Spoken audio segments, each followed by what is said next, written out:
Сегодня одной из самых обсуждаемых тем являются цены на продукты питания. В условиях рыночной экономики цены на продукты питания освобождены от государственного регулирования и формируются в основном от спроса и предложения. Если цены на коммунальные услуги меняются планово один раз в год, то цены на продукты постоянно колеблются в зависимости от сезонности, урожайности, конкуренции и многих других рыночных условий.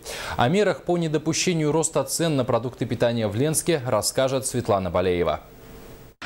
Для контроля за ценами районной администрации ежемесячно проводятся мониторинги по 23 наименованиям на социально значимые продукты питания. После чего информация анализируется. В случаях наблюдения роста цен у владельцев магазина запрашивается пояснение о причине роста. В некоторых случаях запрашиваются и счета фактуры, подтверждающие стоимость закупа за пределами района. Также администрация Ленского района проводятся плановые проверки и проверки по требованию прокуратуры за соблюдением предельных торговых надбавок. За 9 месяцев текущего года проведено 22 такие проверки.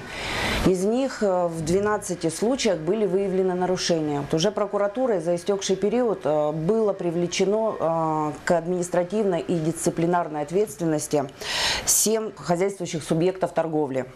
Госкомценрэг вынес представление и привлек к административной ответственности одного предпринимателя. Остальные акты на рассмотрение.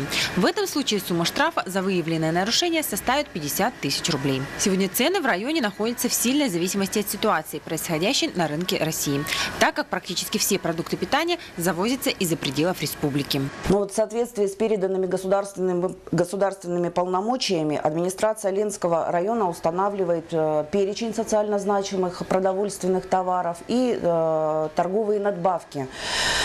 Все хозяйствующие субъекты обязаны соблюдать данные торговые надбавки при расчете цены реализации на социально значимые продукты питания. Перечень социально значимых продуктов питания состоит из 23 наименований. Это мясо, куры, масло сливочное и растительное, молоко, а также молочные продукты, крупы, макаронные изделия, овощи и яблоки. В этом случае фиксируется рост цен, наблюдается их динамика. Также в районе предприниматели обязаны соблюдать и предельные торговые надбавки на 11 наименований. Это хлеб, молоко, масло растительное, крупы, макаронные изделия, сахар, яйца и яблоки. Светлана Балеева, Алексей Семенов, НВК Саха, Ленск.